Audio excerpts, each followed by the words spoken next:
ಈಗ ಜಾತಿ ಗಣತಿ ಈಗಾಗಲೇ ಕ್ಯಾಬಿನೆಟ್ ಸಚಿವ ಸಂಪುಟದಲ್ಲಿ ಮಂಡನೆ ಆಗಿದೆ. ನಾಳೆ ಎಲ್ಲ ಸಚಿವ ಸಂಪುಟದಲ್ಲಿ ವಿಸ್ತೃತವಾಗಿ ಅದ್ರ ಬಗ್ಗೆ ಚರ್ಚೆ ಮಾಡ್ತಾರೆ.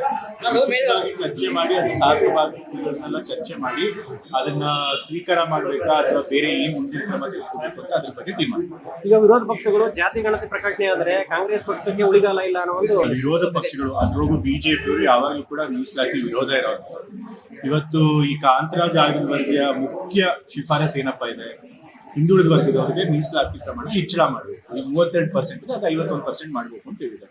ಸೊ ಇವು ಯಾವಾಗಲೂ ಕೂಡ ಮೀಸಲಾತಿ ವಿರೋಧ ಮಾಡ್ತಾರೆ ಬಿಜೆಪಿ ಪಕ್ಷದವರು. ಈಗಲೂ ಕೂಡ ಅದೇ ರೀತಿ ಎಲ್ಲಿ ಹಿಂದುಳಿದ ವರ್ಗದವರಿಗೆ ಮೀಸಲಾತಿ ಸಿಗುತ್ತೆ ಅಂತ ಹೇಳ್ಬಿಟ್ಟು ಅವ್ರು ವಿರೋಧ ಮಾಡ್ತಾರೆ. ಸೊ ಹಾಗಾಗಿ ಅವ್ರ ವಿರೋಧಕ್ಕೆ ನಾವು ಹೆಚ್ಚು ಬೆಲೆ ಕೊಡಬೇಕಾಗಿಲ್ಲ.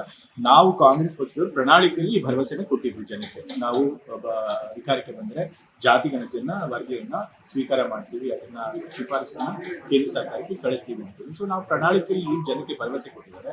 ಆ ಭರವಸೆ ಮೇಲೆ ಜನ ನಮಗೆ ಜನಾದೇಶ ಕೊಟ್ಟಿದ್ರು. ಅದೇ ಆಧಾರದಲ್ಲಿ ಇವತ್ತು ಅದನ್ನ ಜಾರಿ ತರುವಂತ ಪ್ರಯತ್ನ ಮಾಡ್ತಾರೆ. ಈಗ ZPTP ಅಲ್ಲಿ ಒಂದು ಸರಿ ಈಗ ಮೇ ತಿಂಗಳು ಒಳಗಡೆ ಕೋರ್ಟಿಗೆ ಕ್ಯಾಟಗರಿ ಏನೇನು ಮಾಡಿದ್ದಾರೆ ಅದನ್ನ ಸಬ್ಮಿಟ್ ಮಾಡ್ತಾರೆ. ಅದಾದ್ಮೇಲೆ ಅದು ಕ್ಯಾಟಗರಿ ಎಲ್ಲ ಸಬ್ಮಿಟ್ ಆಗಿ ಉಳ್ಕೊಂಡ್ಮೇಲೆ ನಾವು ನೆಕ್ಸ್ಟ್ ಬಹುಶಃ ಮೇ ಒಳಗೆ ಚುನಾವಣೆ. ಈಗ ಜಾತಿ ಗಣತಿ ಈಗಾಗಲೇ ಕ್ಯಾಬಿನೆಟ್ ಸಚಿವ ಸಂಪುಟದಲ್ಲಿ ಮಂಡನೆ ಆಗಿದೆ. ನಾಳೆ ಎಲ್ಲ ಸಚಿವ ಸಂಪುಟದಲ್ಲಿ ವಿಸ್ತೃತವಾಗಿ ಅದ್ರ ಬಗ್ಗೆ ಚರ್ಚೆ ಮಾಡ್ತಾರೆ. ಚರ್ಚೆ ಮಾಡಿ ಅದು ಸಾಧಕವಾದಗಳನ್ನೆಲ್ಲ ಚರ್ಚೆ ಮಾಡಿ ಅದನ್ನ ಸ್ವೀಕಾರ ಮಾಡಬೇಕಾ ಅಥವಾ ಬೇರೆ ಏನ್ ಮುಂದಿನ ಕ್ರಮ ತೆಗೆದುಕೋಬೇಕು ಅಂತ ಅದ್ರ ಬಗ್ಗೆ ತೀರ್ಮಾನ. ಈಗ ವಿರೋಧ ಪಕ್ಷಗಳು ಜಾತಿ ಗಣತಿ ಪ್ರಕಟಣೆ ಆದರೆ ಕಾಂಗ್ರೆಸ್ ಪಕ್ಷಕ್ಕೆ ಉಳಿಗಾಲ ಇಲ್ಲ ಅನ್ನೋ ಒಂದು ವಿರೋಧ ಪಕ್ಷಗಳು ಅದ್ರೊಳಗೂ ಬಿಜೆಪಿಯವರು ಯಾವಾಗಲೂ ಕೂಡ ಮೀಸಲಾತಿ ವಿರೋಧ ಇರೋದು. ಇವತ್ತು ಈ ಕಾಂತರಾಜ್ ಆಗಿನ ವರ್ಗೀಯ ಮುಖ್ಯ ಶಿಫಾರಸ್ ಏನಪ್ಪಾ ಇದೆ, ಹಿಂದುಳಿದ ವರ್ಗದವರಿಗೆ ಮೀಸಲಾತಿ ಪ್ರಮಾಣ ಹೆಚ್ಚಳ ಮಾಡಬೇಕು. ಈಗ 32% ಇದೆ, ಅದು 51% ಮಾಡಬೇಕು ಅಂತ ಹೇಳಿದ್ದಾರೆ.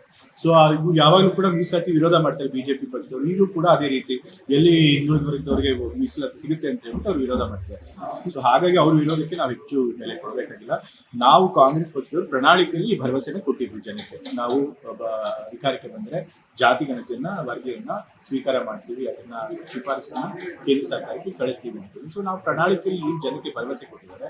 ಆ ಭರವಸೆ ಮೇಲೆ ಜನ ನಮಗೆ ಜನಾದೇಶ ಕೊಟ್ಟಿದ್ರು. ಅದೇ ಆಧಾರದಲ್ಲಿ ಇವತ್ತು ಅದನ್ನ ಜಾರಿ ತರುವಂತ ಪ್ರಯತ್ನ ಮಾಡ್ತಾರೆ. ಈಗ ZPTP ಅಲ್ಲಿ ಒಂದು ಸರಿ ಈಗ ಮೇ ತಿಂಗಳು ಒಳಗಡೆ ಕೋರ್ಟಿಗೆ ಕ್ಯಾಟಗರಿ ಏನೇನು ಮಾಡಿದ್ದಾರೆ ಅದನ್ನ ಸಬ್ಮಿಟ್ ಮಾಡ್ತಾರೆ.